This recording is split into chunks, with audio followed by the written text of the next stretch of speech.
शुरू हो गया।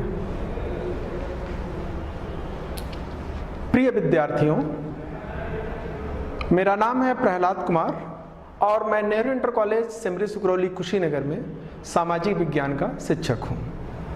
आज के वीडियो में हम लोग लोकतांत्रिक राजनीति के पाठ 3 के भाग 1 का अध्ययन करेंगे।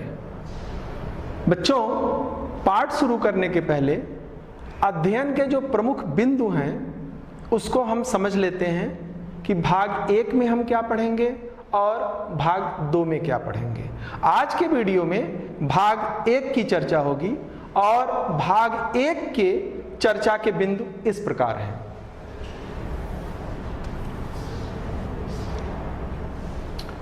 भाग 1 में बच्चों हम लोग पढ़ेंगे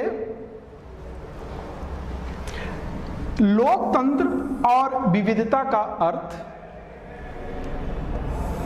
दूसरा बिंदु होगा मैक्सिको ओलंपिक की कहानी।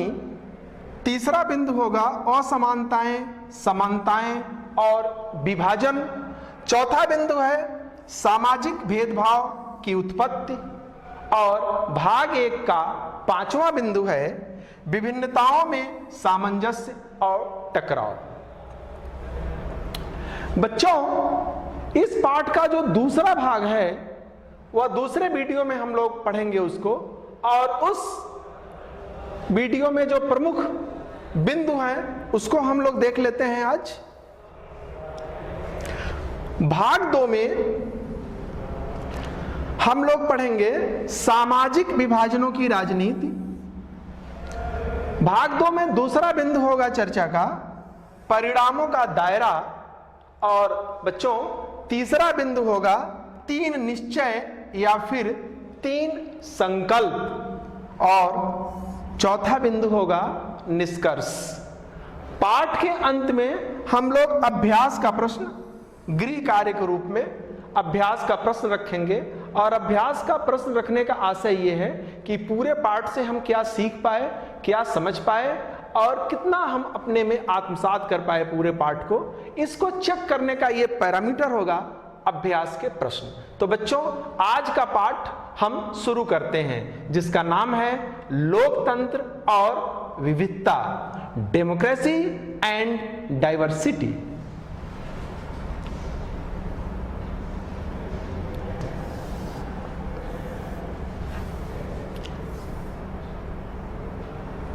बच्चों, ये जो आज का पाठ है लोकतंत्र और विविधता, पहले इसका हम लोग अर्थ समझ लेते हैं कि लोकतंत्र का अर्थ क्या है और विविधता का अर्थ क्या है। लोकतंत्र आप लोग अखबारों में, टेलीविजन पे और जो सोशल मीडिया के विभिन्न साइट्स हैं, लोकतंत्र शब्द अक्सर आप सुनते होंगे। उस शब्द का हम लोग आज अर्थ समझने की कोशिश करते हैं कि लोकतंत्र का अर्थ क्या है। बच्चों, लोकतंत्र का जो शाब्दिक अर्थ है वह है लोगों का शासन।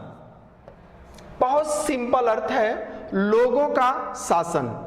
लोकतंत्र एक ऐसी शासन प्रणाली है जिसमें सर्वोच्च सत्ता जनता के हाथों में निहित है, और जो दूसरी बात है, जनता अपने निर्वाचित प्रतिनिधियों के द्वारा परोक्ष रूप से शासन करती है। यह लोकतंत्र का अर्थ है। अमेरिका के प्रसिद्ध राष्ट्रपति अब्राहम लिंकन ने लोकतंत्र की एक बहुचर्चित परिभाषा दी थी, और वह परिभाषा है लोकतंत्र का कि democracy is a government of the people, by the people and for the people. 3 शब्द इसमें बहुत अहम हैं, of the people, by the people, for the people. यह अब्राहम लिंकन की परिभाषा है। Democracy is a government of the people, by the people and for the people. अर्थात लोकतंत्र लोगों के द्वारा चुनी गई ऐसी शासन व्यवस्था है जिसमें जनता परोक्ष रूप से अपने ऊपर खुद शासन करती है। बच्चों, जो दूसरा शब्द है इस पाठ का लोकतंत्र और विविधता का, वह शब्द है विविधता। जिसे हम लोग अंग्रेजी में कहते हैं डाइवर्सिटी। पहले इस शब्द का हम लोग अर्थ समझें कि विविधता शब्द का अर्थ क्या है। ये जो शब्द है विविधता, इसका सीधा अर्थ है अलग अलग प्रवृत्ति की चीजें, अलग अलग प्रकृति की चीजें। लोगों के बीच धर्म, भाषा, खान पान, पहनावा आदि के आधार पर होने वाली भिन्नता को हम विविधता कहते हैं। लेकिन विविधता का एक सकारात्मक पहलू भी है। विविधता खलनायक नहीं है, विविधता नायक भी है। ये हमें ऊर्जा देता है, ये हमें शक्ति देता है, ये हमें ताकत देता है। बच्चों, विविधता जीवन के कैनवास में रंग भरता है और ये रंग हमें आगे बढ़ने के लिए प्रेरित करता है, शक्ति देता है, ताकत देता है। इसलिए विविधता सिर्फ नकारात्मक अर्थों में नहीं है बच्चों, ये सकारात्मक अर्थों में भी है। इस पाठ का जो लोकतंत्र और विविधता है, इन दोनों शब्दों का अर्थ हम आप तक पहुंचाने की कोशिश किए और मुझे लगता है कि आप लोग इस शब्द का अर्थ समझ पाए होंगे कि लोकतंत्र और विविधता। पाठ को हम लोग आगे ले चलते हैं।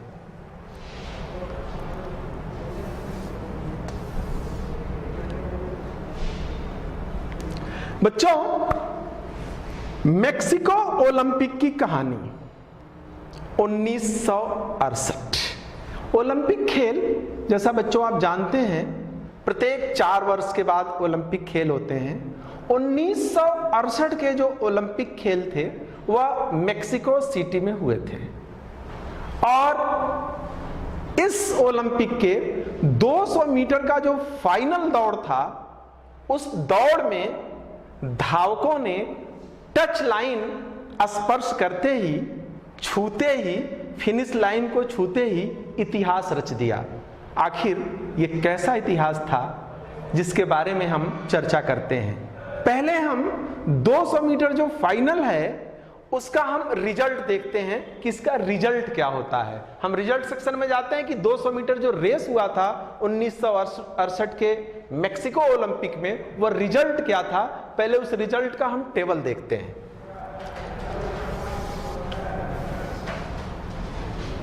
बच्चों, ये रिजल्ट है आपके सामने, result of 200 metres race of Mexico Olympic 1968। ये आपके सामने ये टेबल है। Rank first, second, third, medal gold, silver, bronze, name, nationality, time taken. ये अब ये जो रिजल्ट रहा 200 मीटर का, इसमें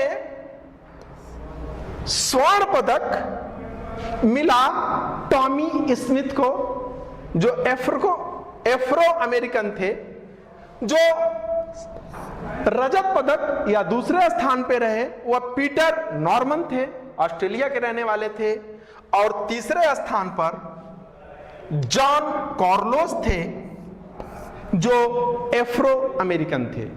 ये रिजल्ट सामने है टेबल पे।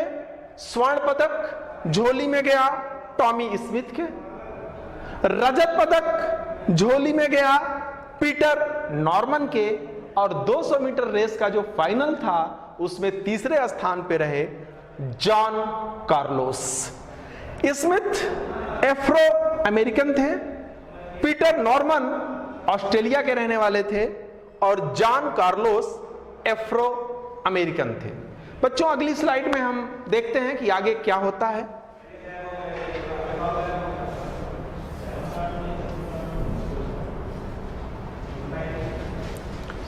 दो 200 मीटर का जो रेस हुआ बच्चों 1968 मेक्सिको ओलंपिक का, उसके रिजल्ट के बाद मेडल सेरेमनी हुई और ये सामने स्क्रीन पे मेडल सेरेमनी की तस्वीर है। Medal ceremony of the 200 metres race in 1968 Olympic held at Mexico City. इस चित्र को आप गौर से देखिए, मेडल सेरेमनी को बहुत ध्यान से बच्चों देखिए, इसमें क्या क्या दिखता है। ये 3 खिलाड़ी हैं जो पहले स्थान पे दूसरे स्थान पे और ये तीसरे स्थान पे। जो पहले स्थान पे खिलाड़ी हैं बीच में खड़े हैं, जो दूसरे स्थान पे हैं बाएं तरफ है, या तीसरे स्थान पे जो खिलाड़ी हैं वो दाहिने तरफ हैं। मैंने आपको रिजल्ट सेक्शन में बताया था कि जो पहले स्थान पे खिलाड़ी थे ये एफ्रो अमेरिकन थे, और जो तीसरे स्थान पे खिलाड़ी थे ये भी एफ्रो अमेरिकन थे, और ये जो दूसरे स्थान पे थे पीटर नॉर्मन, ये ऑस्ट्रेलिया के रहने वाले थे। टॉमी स्मिथ, पीटर नॉर्मन और जो तीसरे थे जॉन कार्लोस। अब इस चित्र को आप ध्यान से देखिए। इस चित्र में आप देखेंगे कि जो पहले स्थान पे खिलाड़ी हैं वह अपना जो सर है झुकाए हुए हैं और मुट्ठी जो है बांधे हुए हैं। तीसरे स्थान पे भी यही स्थिति है। तीसरे स्थान पे जॉन कार्लोस थे और जॉन कार्लोस की भी नजरें झुकी हुई हैं और इनकी मुट्ठी बंधी हुई है। दूसरे स्थान पे पीटर नॉर्मन थे जो ऑस्ट्रेलिया के रहने वाले थे।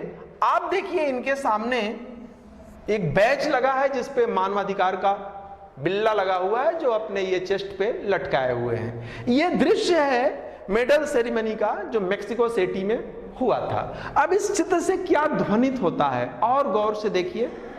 पहली बात देखिए, ये विजेता हैं, पहले नंबर पे थे और इनके पैरों में सूज नहीं है, पहली बात। दूसरी बात जो मैंने बताया था कि उनकी मुट्ठी जो है बंधी हुई है, और जो तीसरे नंबर पे थे उनके भी पैरों में सूज नहीं है, जूते नहीं हैं, और इनका भी मैंने बताया था ये मुट्ठी बंधी हुई है। इसका आशय क्या है? ये विजेता हैं, विनर हैं, ओलंपिक मेडल इनके गले में पड़ा हुआ है, लेकिन ये सब दिखा के ये अपने हाव भाव से और अपने मुद्रा से अमेरिका में जो रंग भेद चल रहा है, नस्ल भेद चल रहा है, उसका ये विरोध कर रहे हैं, और इस विरोध करने का मंच बनाए हैं ओलंपिक मेडल सेरेमनी 200 मीटर विजेता के बाद। ये जो बीच के खिलाड़ी हैं पीटर नॉर्मन, ये जो खिलाड़ी हैं ये भी देखिए, हालांकि ये रहने वाले अमेरिका के नहीं हैं, ये ऑस्ट्रेलिया के रहने वाले हैं, लेकिन ये भी अपने साथी खिलाड़ियों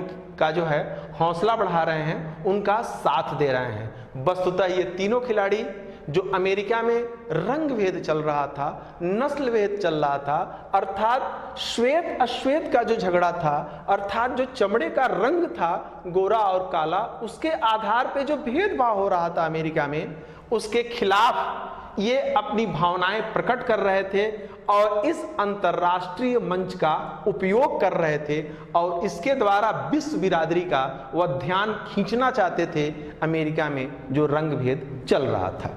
ये जो चित्र आप देखेंगे इसमें ये जो मार्के वाली बात है कि ये जो बीच में जो खिलाड़ी हैं दूसरे नंबर पे जो ऑस्ट्रेलिया के रहने वाले थे, हालांकि ये खिलाड़ी काले नहीं हैं, अश्वेत नहीं हैं, लेकिन फिर भी ये अपने साथी खिलाड़ियों के हाँ में हाँ मिला रहे हैं, सहमत में स्वर मिला रहे हैं। और अगर जो आप पूरे विश्व का इतिहास, खेल इतिहास ढूंढें, तलाशें, तो अपने साथी खिलाड़ियों के लिए एक अंतर्राष्ट्रीय खेल कैरियर को दांव पे लगाने की जो मिसाल है, वह मिसाल कहीं और मिलना मुश्किल है। बच्चों, इस स्लाइड के बाद हम अगले स्लाइड में आते हैं और देखते हैं कि फिर क्या क्या होता है।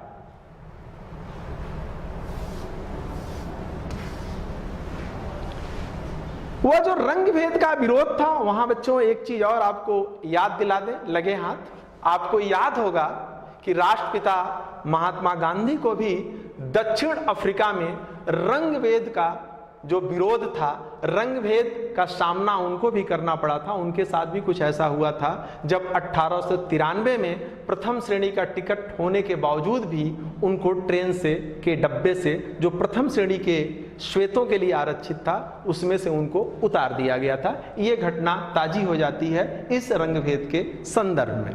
बच्चों, ये जो घटना घटी कि पोडियम पे दो खिलाड़ी आए और अपने तरीके से विरोध प्रकट किए रंग भेद का, इससे दो मौलिक प्रश्न मन में आता है। और ये जो दो मौलिक प्रश्न था, उसमें से जो पहला जो प्रश्न है यह कि क्या ओलंपिक जैसे अंतर्राष्ट्रीय खेल मंच पर अमेरिकी समाज में प्रचलित नस्लीय भेदभाव को उठाना ठीक है? और जो दूसरा प्रश्न है कि ऑस्ट्रेलियाई धावक पीटर नॉर्मन, जो न तो अमेरिकी थे और न ही अश्वेत का अपने साथी खिलाड़ियों का साथ देना उचित था। ये दो प्रश्न सहसा मन में आते हैं। पहला कि क्या अंतर्राष्ट्रीय खेल मंच का इस्तेमाल किया जाना चाहिए, और दूसरा कि जो पीटर नॉर्मन थे, जो अमेरिकी नहीं थे, अश्वेत जो नहीं थे, वह क्यों साथ दिए, क्या उनका साथ देना उचित था। ये दो प्रश्न उठे और इन दो प्रश्नों का उत्तर भी बहुत जल्दी ही मिल गया। उत्तर क्या था? अंतर्राष्ट्रीय ओलंपिक संघ ने स्मिथ और कार्लोस को दोषी माना और उनके पदक वापस ले लिए। इतना ही नहीं, ऑस्ट्रेलियाई धावक पीटर नॉर्मन को भी दंड स्वरूप म्यूनिख ओलंपिक, जो 1968 के ठीक 4 साल बाद 1972 में होना था, उसका जो टिकट उनको दिया गया था, वह टिकट उनसे वापस ले लिया गया था। इसका अर्थ ये हुआ कि पीटर नॉर्मन को म्यूनिख ओलंपिक, जो 1972 में होना था, जिसमें उनको भागीदारी करनी थी, हिस्सेदारी करनी थी 200 मीटर रेस में, उसमें उनका टिकट काट दिया गया, मतलब उनको रोक दिया गया उस भागीदारी से। ये तुरंत क्विक डिसीजन हुआ। इसके बाद क्या होता है बच्चों, अगली स्लाइड में देखते हैं।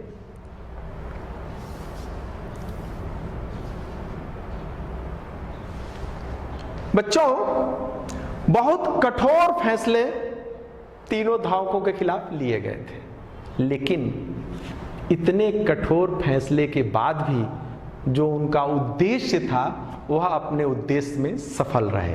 अर्थात अमेरिका में जो रंग भेद चल रहा था, नस्ल भेद चल रहा था, उसके खिलाफ वह अंतर्राष्ट्रीय बिरादरी का ध्यान खींचने में सफल रहे। इतना ही नहीं बच्चों, 2005 का वर्ष था। In 2005 the San Jose State University California honoured its alumni and installed a 20-foot high sculpture representing the protest by Tommy Smith and John Carlos। 2005 में कैलिफोर्निया का जो स्टेट यूनिवर्सिटी था, उसने अपने एलुमनियाई को, जहां की ये दोनों पूर्व छात्र थे, उनको अपने कैंपस में बुलाया, उनका आदर किया, उनका मान रखा, उनका सम्मान किया, और ये जो मूर्ति बनाई गई उनकी 20 फीट ऊंची मूर्ति कैंपस में लगाई गई, और इतना करके उनका जो विरोध का स्वर था, इस यूनिवर्सिटी ने कालजयी बना दिया। इतना ही नहीं, 1968 में जो ओलंपिक गेम हुए, उसके बाद 2006 में जो दूसरे स्थान पे ऑस्ट्रेलियाई धावक थे पीटर नॉर्मन, उनकी मृत्यु हो गई। पीटर नॉर्मन की मृत्यु के बाद ये दोनों एफ्रो अमेरिकन खिलाड़ी, दोनों उनके फुनरल में, शव यात्रा में शामिल हुए और उनके अर्थी को कंधा देकर जो कर्ज 1968 में था, उस कर्ज को वह उतार दिए। बच्चों, आपको आगे ले चलते हैं।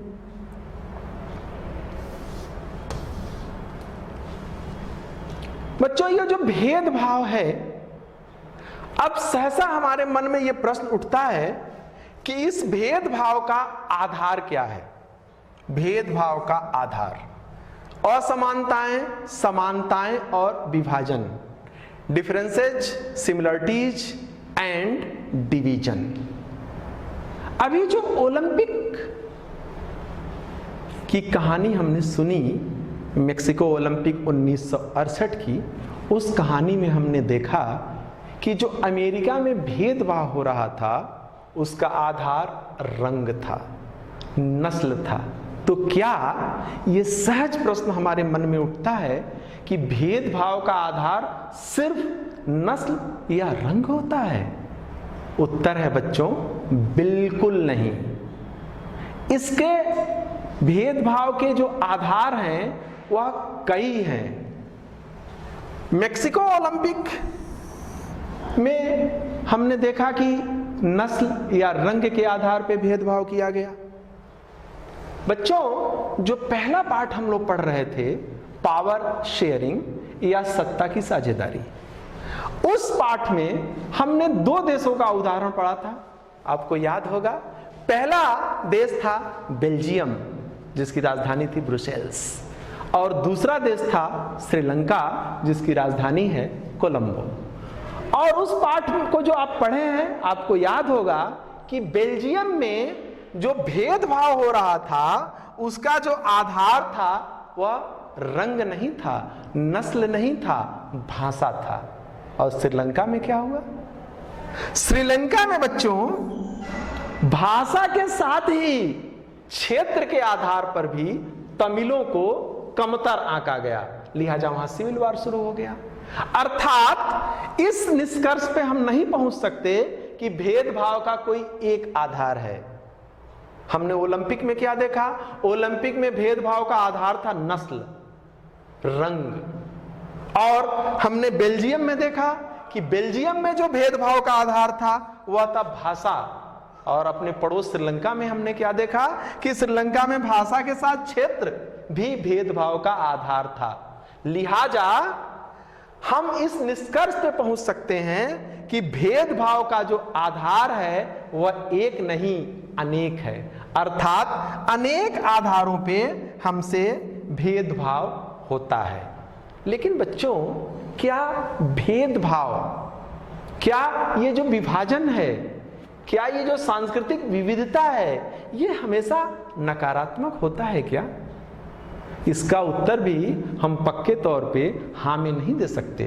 ये जो विविधता है ये भी हमारे सामने एक चैलेंज, एक चुनौती के रूप में प्रस्तुत होता है। ये विविधता कभी कभी हमें निखारता है, कभी कभी हमें प्रेरित करता है, कभी कभी हमें और अच्छे कार्य करने के लिए हमें आगे ले जाता है। फिर हम अगली स्लाइड देखते हैं कि फिर आगे किस तरह ये कहानी हम लोगों की इस पाठ की बढ़ती है।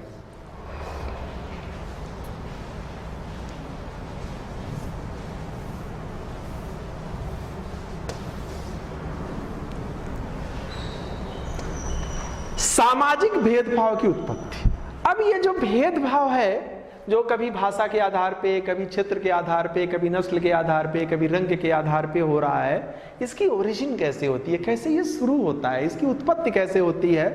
तो प्रायः ये जो भेदभाव है, सामाजिक भेदभाव, ये जन्म पे आधारित हम मानते हैं कि ये जन्म से होता है। जैसे ही एक बच्चे की किलकारी गूंजती है, एक न्यू बॉर्न बेबी, जैसे ही एक नन्हा मेहमान घर में आता है, जैसे ही आंगन में एक नन्हे मेहमान के पांव पड़ते हैं, वहीं से सामाजिक विभाजन की नींव पड़ जाती है। हम सिर्फ इस आधार पर किसी विशेष रंग, समुदाय, वंश, कुल के सदस्य हो जाते हैं क्योंकि वहां हमारा जन्म होता है, जबकि जन्म पर हमारा कोई नियंत्रण नहीं है। किंतु जन्म लेते ही हम खास अधिकार, सुविधा, रंग, कुल और वंश के अधिकारी हो जाते हैं। बच्चों, यह एक कैसा संयोग है कि एक बच्चा जब संपन्न परिवार में जन्म लेता है तो जन्म लेते ही वह ढेर सारी सुविधा, ढेर सारा धन, ढेर सारा वैभव, ढेर सारा सरनेम उस परिवार का वह प्राप्त कर लेता है और उन सुविधाओं का उपयोग करता है। लेकिन वही एक बच्चा जब एक विपन्न, लाचार और बेबस परिवार में जन्म लेता है तो उसके सर पर अभावों और बेबसी की गठरी लाद दी जाती है। इसमें बच्चे का क्या दोष? अब एक परिवार में जन्म लिया तो सारी सुविधा, और संयोग से एक विपन्न परिवार में जन्म ले लिया तो सारी असुविधा। अब ये तो एक विडंबना है, इसमें किसी का वश नहीं है। अर्थात ये जो भेदभाव है जो जन्म से आधारित है, इस पर भी किसी का नियंत्रण नहीं है। फिर भी सिर्फ जन्म सामाजिक विभाजन का इकलौता उद्गम नहीं है। इसीलिए मैंने अभी बताया आपको कि सिर्फ जन्म के आधार पे ही ये जो उद्गम नहीं है, अर्थात जीवन के कई ऐसे क्षेत्र हैं जहां हमें चुनने की आजादी है। हम जन्म में तो हमारा नियंत्रण नहीं, हम अच्छे परिवार में, बड़े परिवार में, संपन्न परिवार में या गरीब या विपन्न परिवार में मेरा जन्म हो सकता है, लेकिन कहानी यहीं खत्म नहीं होती है। इसके बाद भी हमको चुनने की आजादी, हम क्या क्या चुन सकते हैं। हम चुन सकते हैं स्कूल, हम चुन सकते हैं कॉलेज, हम चुन सकते हैं विषय, हम चुन सकते हैं प्रोफेशन या पेशा, क्या काम हम करेंगे। हम चुन सकते हैं खेल, कि हम क्रिकेट खेलेंगे कि हम हॉकी खेलेंगे, हम बास्केटबॉल खेलेंगे कि हम बैडमिंटन खेलेंगे। यहां हमें चुनने की आजादी है और इस आजादी का उपयोग करके हम सफलता के झंडे गाड़ सकते हैं। अर्थात हमारे अंदर यदि हुनर है, हमारे अंदर यदि सामर्थ्य है, हमारे अंदर ये योग्यता है, तो यहां चुनने की भी आजादी है और हम एक अच्छा उदाहरण समाज में बन सकते हैं, एक अच्छा उदाहरण दे सकते हैं। बच्चों देखेंगे जो समाज में जो ढेर सारे ऐसे लोग भी हैं जो विपन्न परिवारों में जन्म लिए, ऐसे परिवारों में जन्म लिए जहां कोई सुविधा नहीं था, कोई साधन नहीं था, लेकिन बाद में वह देश के आइकान बन गए। इसमें हम अपने पूर्व राष्ट्रपति डॉक्टर APJ अब्दुल कलाम का नाम ले सकते हैं। आप देखिए कैसे परिवार में उनका जन्म हुआ साउथ में और देश के सर्वोच्च संवैधानिक पद पे बैठे हुआ, और उस पद का जो गरिमा था उसको और बढ़ा दिए और सुशोभित कर दिए। अर्थात ये जो जन्म है, बाद के क्रियाकलापों को हमको रोक नहीं सकता है। हम जिंदगी में और आगे बढ़ सकते हैं, जा सकते हैं, और कभी कभी तो ये जो नकारात्मक बातें हैं हमें और चुभती हैं तो हमें आगे बढ़ने के लिए प्रेरित करती हैं, शक्ति देती हैं, ताकत देती हैं। और ये जो ऊर्जा है, इसी की उष्णता से, इसी की गर्मी से प्रगति के पथ पर हम आगे बढ़ते हैं और सफलता की नई इबारत लिख पाते हैं।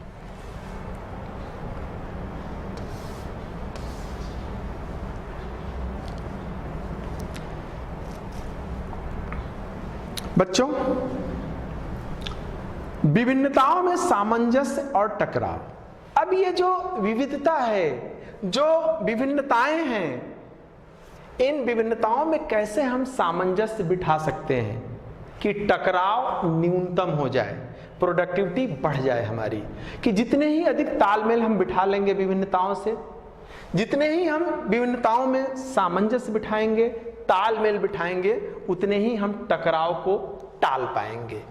अब यक्ष प्रश्न यह है कि विभिन्नताओं में कैसे तालमेल बनाया जाए ताकि टकराव को रोका जा सके। अब कैसे हम तालमेल बनाएं कि हम टकराव को रोक लें और सफलता की सीढ़ियां चढ़ते जाएं। वस्तुतः सामाजिक विभाजन का बीज सामाजिक अंतर के खाद पानी से ही अंकुरित होता है। अर्थात जो समाज में अंतर है, यही प्रमोट करता है सामाजिक विभिन्नताओं को, अंकुरित होता। अर्थात अमीरी गरीबी का अंतर सामाजिक विभाजन को जन्म दे सकता है, जैसा हमने अमेरिका में देखा। अमेरिका में जो हमने ओलंपिक का उदाहरण दिया बच्चों, वो उदाहरण क्या था? उस उदाहरण में हमने देखा कि जो सामाजिक विभाजन था, कि जो श्वेत अश्वेत की वहां खाई थी, वह यहां विरोध करने के लिए ताकत दिए, ऊर्जा दिए। अर्थात जो जन्म अश्वेत परिवार में हुआ था, जो पहले स्थान पे आए थे, तीसरे स्थान पे आए थे, लिहाजा उन्होंने विरोध का स्वर मजबूत किया। लेकिन हमेशा ऐसा नहीं होता।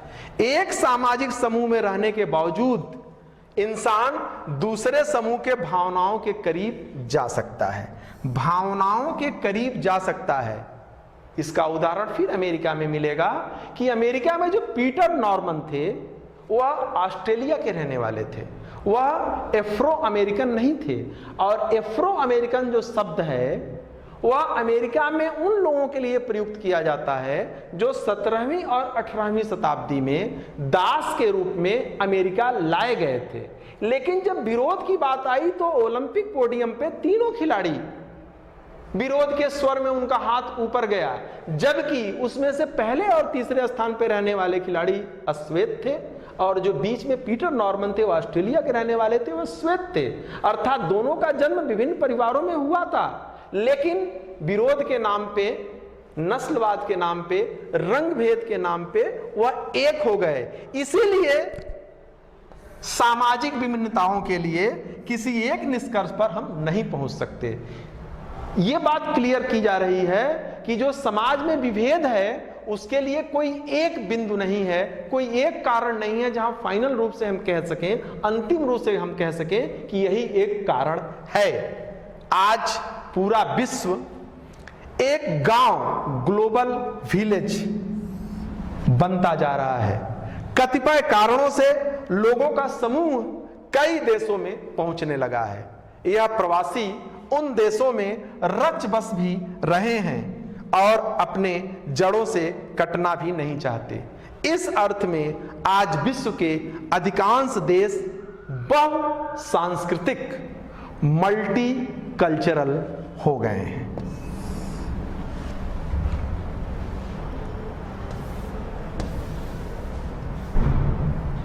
बच्चों, लोकतंत्र और विविधता, डेमोक्रेसी एंड डाइवर्सिटी पाठ के पहले भाग के जो अध्ययन के बिंदु थे, चर्चा के बिंदु थे, उसका अध्ययन हम लोगों ने किया। मुझे लगता है कि हम आपको अच्छे से समझा पाए होंगे और आप इस पाठ को अच्छे से समझ पाए होंगे। पाठ के जो शेष बिंदु हैं उसकी चर्चा हम अगले वीडियो में करेंगे। बहुत बहुत धन्यवाद।